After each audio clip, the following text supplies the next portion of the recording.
ما بقت الشرع قول يا ترند وشيخ وعمارة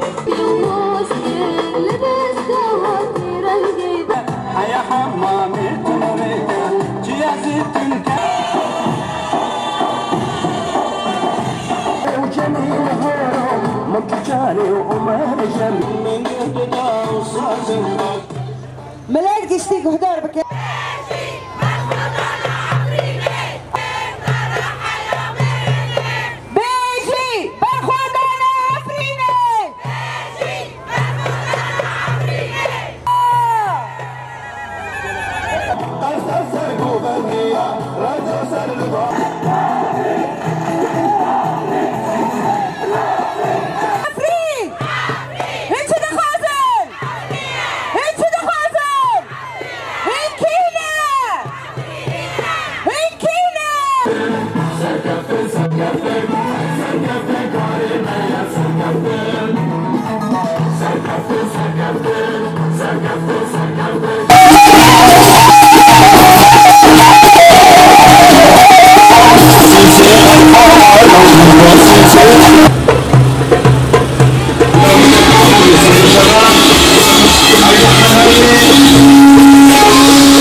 معالي أمين العام للأمم المتحدة،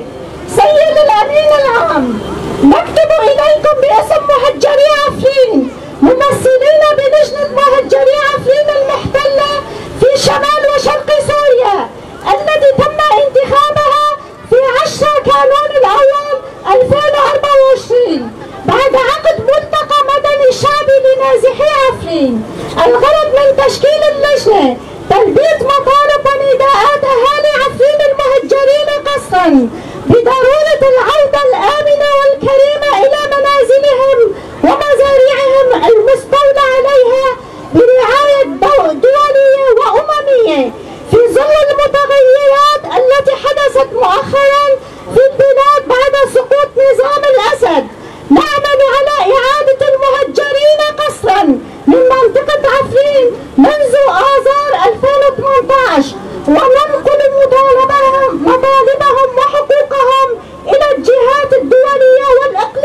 السورية. مرت 7 سنوات منذ احتلال الدولة التركية والميليشيات المسلحة الموالية لها لمنطقة عفرين ذات الأغلبية الكردية من خلال عملية عسكرية. كانت تداعيات هذه العملية العسكرية واحتلال منطقتنا كارثة إنسانية وقانونية ومجتمعية، فبحسب مراصد حقوق الإنسان والمنظمات الدولية والحقوقية والحقائق على الأرض تم تهجير 75% من السكان المحليين الكرد من مختلف الأديان والمذاهب، مسلمين، مسيحيين، علويين، إيزيديين، قصا من قراهم وبلداتهم الأصلية، بينما تم جلب مئات الآلاف من الغرباء من مناطق أخرى من محافظات السورية ومن خارج سوريا للاستيلاء على ممتلكاتهم وإعادة توطينهم داخل منازلهم واغتصاب مزارعهم وممتلكاتهم. نحن أهل عفرين نؤكد أن الدولة التركية وميليشياتها المسلحة التابعة لها احتلت منطقة عفرين بحجج واهية وغير قانونية،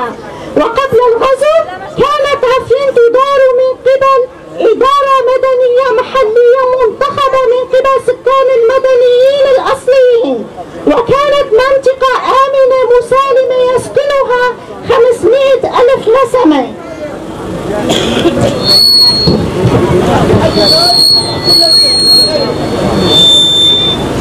رغم الحصار والمضايقات والهجمات المتكررة من قبل مجموعات مسلحة مختلفة في المناطق المجاورة، والاحتلال والتهجير يتناقض مع قيم حقوق الإنسان والمواثيق الدولية، إن استمرار احتلال منطقة عفرين من قبل مجموعات المسلحة التي تضم جهاديين متطرفين يقوض جهودكم الطيبة في إيجاد حل سلمي مستدام للأزمة السورية وتنفيذ القرارات الأممية ذات الصلة، وأبرزها القرار 2254 بعد سقوط نظام الأسد، وكذلك الجهود المبذولة لإيجاد حل جذري وشامل للأزمة السورية. إن وضع أهلنا النازحين بائس ويقدر عددهم بمئات الآلاف، يعيشون في ظروف مأساوية للغاية من حيث عدم كفاية الملاجئ والغذاء والمخيمات، فيما لا تزال مئات العائلات تعيش في المباني المدرسية في ظل عدم وجود المساعدات الإنسانية الكافية لهم. نحن أهل عفرين نؤكد لكم مجددا أن معاناتنا ما زالت مستمرة ولا تطاق بعد، إن قضيتنا هذه الفترة الطويلة